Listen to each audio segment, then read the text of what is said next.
Halo, apa kabar pemirsa? Bertemu lagi bersama dengan saya, Subki Abdul dalam Warta Parlamentaria. Kami sudah menyiapkan beragam informasi seputar kinerja dan kegiatan anggota Dewan Perwakilan Rakyat Republik Indonesia. Inilah Warta Parlamentaria selengkapnya.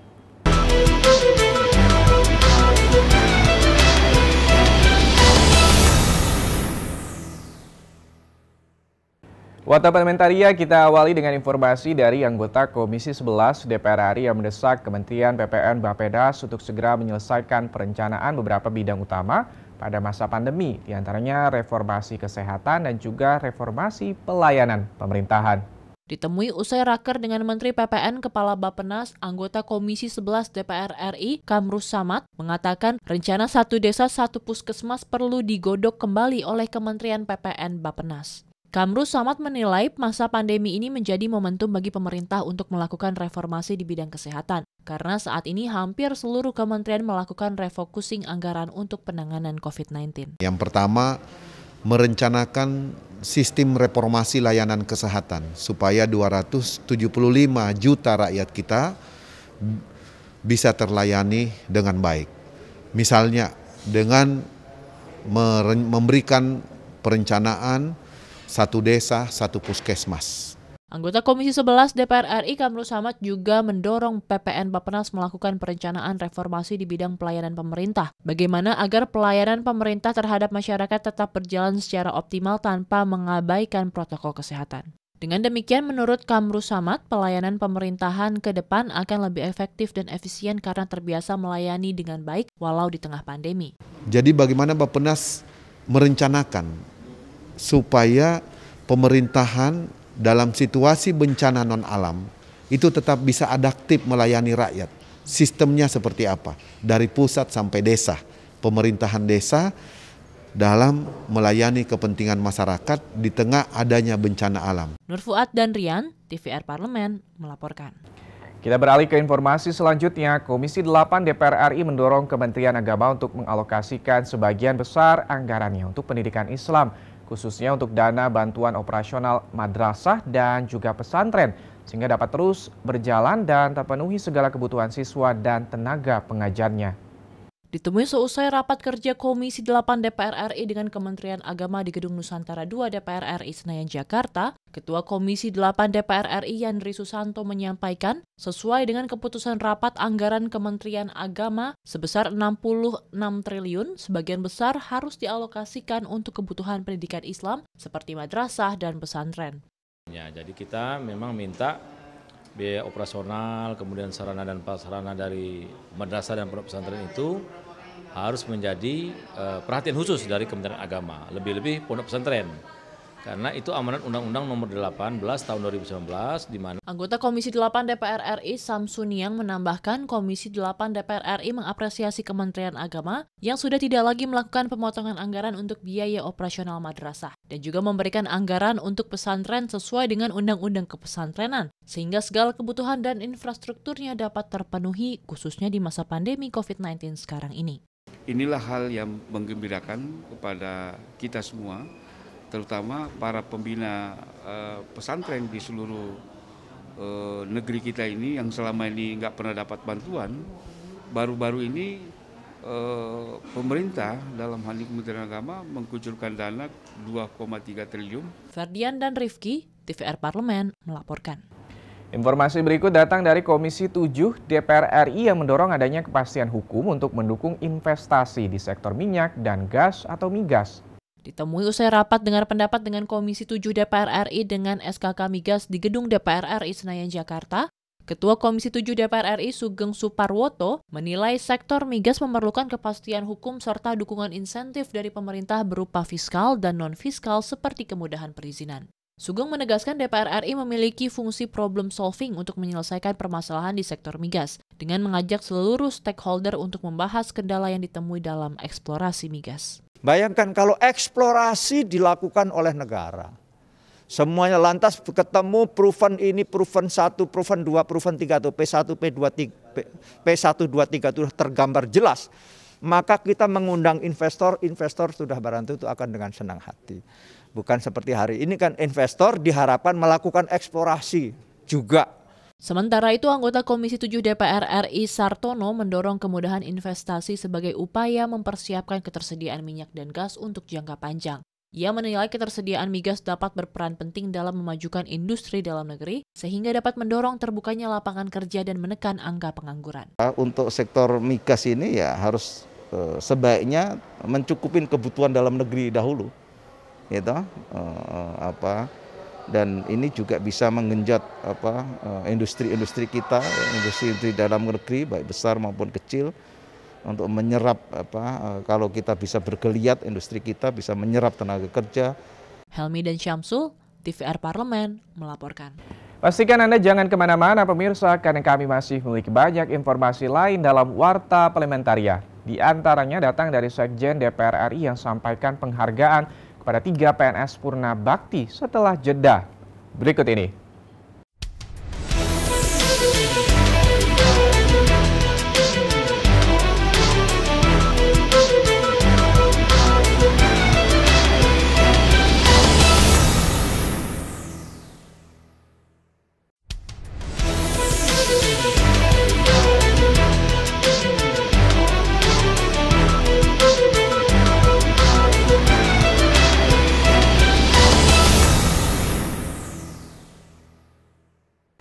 Pemirsa, Sekretariat Jenderal DPR RI memberikan penghargaan atas pengabdian 3 pegawai negeri sipil yang sudah masuk masa Purna Bakti periode November 2020. Ketiga kepensiunan tersebut telah mengabdi selama 34, 38, dan juga 40 tahun. Seusai memimpin pelepasan pensiunan pegawai negeri Sekretariat Jenderal DPR RI di Senayan, Jakarta, Sekretaris Jenderal DPR RI Indra Iskandar mengatakan PNS yang memasuki pensiun merupakan anugerah capaian tertinggi di lingkungan birokrasi. Pensiun ini memang masa kerjanya mulai dari 34 tahun sampai dengan 40 tahun. Ini masa kerja yang cukup panjang buat PNS gitu ya. Artinya ini adalah salah satu contoh buat teman-teman pegawai lain bagaimana seorang PNS itu membangun karir, juga mengabdi pada bangsa dengan cara seperti bekerja pada lingkungan Sekretariat Jenderal ini. Indra juga mengapresiasi sistem jemput bola yang diterapkan oleh PT Taspen kepada para pegawai yang akan memasuki masa Purna Bakti. Selain itu, sedikit banyak memberikan rasa aman dan nyaman serta jaminan akan terpenuhinya hak-hak pegawai yang sudah memasuki masa pensiun. Ya, ini kan kami selalu membuat satu penghormatan bagi para pegawai pejabat yang pensiun dari lingkungan Sekretariat Jenderal gitu ya. Nah, kami bekerja sama dengan PT Taspen untuk mempermudah hak pensiun. Dari Senayan, Jakarta, Mahir dan Arif, TVR Parlemen melaporkan. Bisa kita ke informasi selanjutnya, tingginya konsumsi internet selama masa pandemi di Indonesia menimbulkan masalah baru yang menjadi pekerjaan rumah bagi pemerintah. Sejumlah daerah dengan kategori terdepan, tertinggal, dan juga terluar di Indonesia belum sepenuhnya dapat mengakses internet dengan lancar. DPR menilai infrastruktur internet belum menjangkau seluruh wilayah di tanah air. Anggota Komisi 1 DPR RI Bobi Adityo Rizaldi menyatakan perlu dukungan anggaran ekstra untuk membangun infrastruktur internet yang memadai agar dapat menjangkau wilayah 3T. Kita melakukan disrupsi atau lompatan kuantum karena ternyata penggunaan internet ini menjadi naik sangat drastis. Tidak sesuai dengan planning yang tahun 2019 atau 2018 sebelumnya. Sementara itu, Wakil Ketua Komisi 1 DPR RI Utut Adianto menyatakan, pemerintah melalui Menkominfo sejauh ini tengah mengupayakan perluasan jaringan internet agar dapat dinikmati seluruh masyarakat. Ia menilai internet di era modern, khususnya di situasi pandemi saat ini, menjadi salah satu kebutuhan utama bagi masyarakat untuk mengakses informasi. Kalau ditanya apakah internetnya sudah memenuhi semua lapisan masyarakat, pasti jawabannya belum. Jangankan internet, listrik aja belum 100%, listrik jauh lebih penting.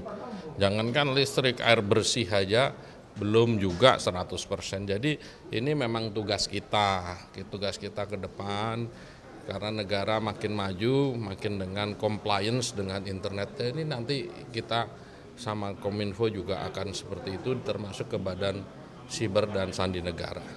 Fajar Ilhami dan Bari, TVR Parlemen melaporkan.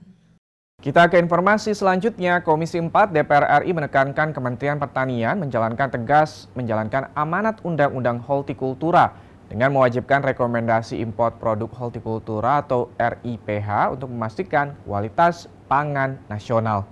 Di Gedung Nusantara DPR RI Jakarta, Andi Akmal mengatakan izin RIPH sangat penting memastikan kualitas pangan yang didatangkan ke Indonesia, serta adanya kewajiban tanam bagi pengusaha impor agar bertanggung jawab terhadap produk dalam negeri. Selain itu, RIPH menjadi mekanisme kontrol terhadap pengusaha, sekaligus memberikan perlindungan pada petani dalam hal ketersediaan dan harga di pasar. Pengusaha itu jangan seenaknya saja misalnya mengimpor, tapi tidak diawasi secara ketat. Misalnya gudangnya gitu ya, kemudian produknya itu seperti apa keamanannya dan kemana penyebarannya, karena ini akan mengganggu nanti pertama semangat petani untuk menanam, karena harganya pada saat impor banyak gitu kan pasti harga turun kan. Sementara itu, Ketua Komisi 4 DPR RI Sudin menyayangkan penerbitan izin RIPH masih carut-marut. Di sisi lain, jika kebijakan RIPH tidak dijalankan dengan tepat dan tegas, akan berdampak pada kualitas pangan di dalam negeri dan rencana mewujudkan swasembada produk hortikultura menjadi tidak jelas. Salah satunya bawang putih. Merubah wajib tanam setelah RIPH keluar. Maka potensi kecurangan ini sangat besar sekali. Mario dan Ridwan, TVR Parlemen melaporkan. Informasi berikut datang dari anggota Komisi 11 DPR RI yang menilai kasus dugaan penggelapan dana nasabah maupun bank bayangan atau shadow banking bisa dicegah jika adanya pengawasan internal secara benar.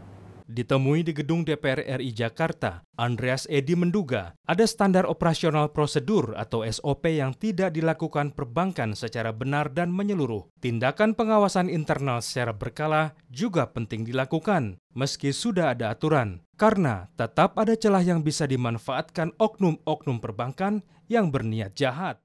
Bagaimana itu bisa terjadi? Karena bank harusnya mempunyai SOP yang cukup ketat, termasuk adanya kalau pengeluaran uang dalam bentuk besar itu kan harus ada second approval dari supervisornya. Nah itu perlu dicek. Tapi saya kira kalau diikutin SOP-nya itu hal ini mestinya tidak terjadi gitu. Sementara itu, anggota Komisi 11 DPR RI Masinton Pasaribu mendesak Otoritas Jasa Keuangan atau OJK mengambil tindakan dan berkoordinasi dengan kepolisian untuk melakukan investigasi atas kasus penggelapan dana nasabah yang terjadi baru-baru ini. Kasus tersebut harus segera diselesaikan karena menyangkut kepercayaan masyarakat pada institusi perbankan di dalam negeri. Persoalan di MyBank ini bukan yang pertama kali. Ya, kalau kita lihat di media dan juga laporan Komisi 11 itu ada beberapa nasabah yang melaporkan yang modusnya nggak jauh beda. Nah kita minta pertanggungjawaban dari manajemen MyBank dan juga nanti Otoritas Jasa Keuangan untuk segera menelusuri, menindaklanjutin dan juga nanti kita harapkan juga BI bisa masuk ke sana. Mustaqim dan Zia, TVR Parlemen melaporkan. Pemirsa, kami masih memiliki banyak informasi lain dalam Warta Parlementaria. Tetaplah bersama kami.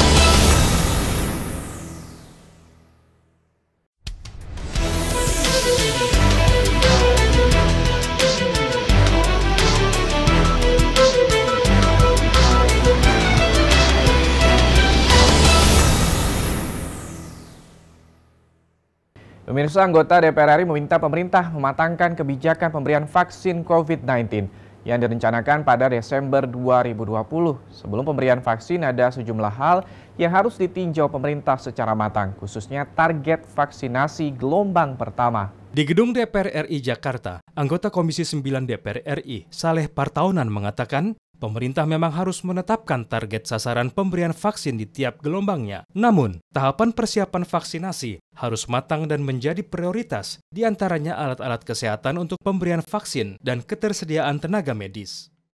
Idealnya menurut saya kan ada beberapa tahapan yang harus disiapkan. Pertama vaksinnya dulu udah ada. Setelah itu kemudian yang kedua, kita harus mempersiapkan segala alat-alat kesehatan yang terkait dengan proses vaksinasi itu. Kemudian yang ketiga, tenaga medisnya juga harus kita siapkan. Jangan sampai nanti vaksinnya sudah ada, tapi tenaga medisnya yang siap untuk melakukan vaksinasi di seluruh Indonesia itu belum ada. Kemudian tentu saja yang paling utama diantaranya itu adalah memang menetapkan target sasaran vaksin itu seperti apa dan siapa. Gitu. Sementara itu, Wakil Ketua Komisi 8 DPR RI Aceh Hasan menilai proses vaksinasi COVID-19 yang dilakukan pemerintah cukup maksimal, seperti uji klinis vaksin. Namun pemerintah harus transparan dalam pemberian vaksin, di mana vaksin diberikan secara merata kepada seluruh kelompok masyarakat, bukan memprioritaskan kalangan tertentu. Dapat diakses oleh masyarakat penggunaannya. Gitu. Jadi jangan hanya terbatas pada kalangan tertentu saja, tetapi juga bisa terjangkau oleh masyarakat. Penggunaan vaksin ini bisa dilakukan secara merata kepada masyarakat. Fitian dan Dwi, TVR Parlemen melaporkan. Kita beralih ke informasi selanjutnya. Badan Kerjasama Antar Parlemen atau BKSAP DPR RI mendorong penguatan diplomasi parlemen sebagai upaya memperkuat dan meningkatkan kerjasama Indonesia dengan berbagai negara. Usai webinar BKSAP DPR RI di Gedung Nusantara 3 DPR RI Jakarta, Wakil Ketua BKSAP DPR RI Hafiz Thohir mengatakan, DPR RI memiliki peran strategis dalam memperkuat kerjasama bilateral Indonesia dengan berbagai negara. Dengan prinsip politik luar negeri yang bebas aktif, hubungan bilateral Indonesia diharapkan terus meningkatkan manfaat terhadap perdagangan, investasi, dan penyediaan lapangan kerja baru di dalam negeri. Sedang bekerja untuk membangkitkan kembali kekuatan bahwa negara Indonesia ini sebetulnya punya nilai tawar yang cukup besar di mata dunia. Maka dari itu, ini harus kita arahkan supaya mendapatkan value added bagi bangsa kita. Sementara anggota BKSAP DPR RI Putri Komarudin menilai penguatan kerjasama bilateral Indonesia di sektor jasa keuangan dengan negara lain, salah satunya mengenai financial technology atau fintech, bertujuan melakukan analisis perbandingan masalah dan kebijakan, serta mengakomodasi kepentingan masyarakat melalui undang-undang teknologi keuangan yang mengikuti perkembangan zaman. Jadi ketika di Dapil kita banyak menemukan permasalahan-permasalahan yang sebenarnya sesuai dengan apa yang terjadi di luar negeri juga. Bagaimana penguatan sektor keuangan melalui teknologi keuangan atau fintech itu ternyata senada apa yang terjadi di sini dan permasalahan yang terjadi di luar negeri. Ajib dan Sanjaya, TVR Parlemen melaporkan. Warta Parlementaria kita tutup dengan informasi dari anggota Komisi 2 DPR RI yang mengapresiasi inisiatif KPU memanfaatkan aplikasi Sirekap pada Pilkada serentak 2020. Aplikasi diharapkan mampu menjamin akurasi data dalam penghitungan suara dan mempercepat perolehan rekapitulasi. Di Gedung Nusantara DPR RI Jakarta, Mardani mengatakan KPU harus bisa memastikan aplikasi Sirekap dimanfaatkan dengan baik sehingga perlu adanya sosialisasi yang intensif pada seluruh pihak yang bertugas dalam penyelenggaraan Pilkada 2020, terutama saat proses penghitungan suara. Hal ini untuk mencegah adanya kesalahan dalam komunikasi atau miskomunikasi yang bisa menimbulkan konflik atau kegaduhan. Teman-teman peserta, baik pasangan calon ataupun partai, perwakilan partai di daerah khawatir karena dengan Sirekap mereka tidak punya C1 asli.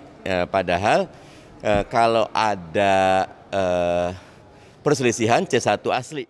Anggota Komisi 2 DPR RI Mardani menambahkan, penyelenggaraan pemilu pusat harus memastikan seluruh pihak yang bertugas dalam Pilkada serentak 2020 benar-benar memahami dan siap dalam menggunakan aplikasi Sirekap, termasuk antisipasi terhadap kemungkinan terburuk, mengingat Pilkada serentak 2020 diselenggarakan di tengah pandemi COVID-19. Kelayakannya bukan cuma menyatakan siap, tapi kalau tidak layak, saya pikir kita perlu untuk evaluasi, menolak kalau perlu, karena khawatir Pilkada ini jangan dianggap akan berjalan aman tanpa perselisihan, justru preparing for the worst. Nadia dan Temi, TVR Parlemen melaporkan. Pemirsa, demikianlah beragam informasi seputar aktivitas DPR RI yang sudah kami susun dalam Warta Parlementaria. Saya Subki Abdul, beserta seluruh kerabat kerja yang bertugas, pamit undur diri. Terima kasih atas perhatian Anda. Wassalam.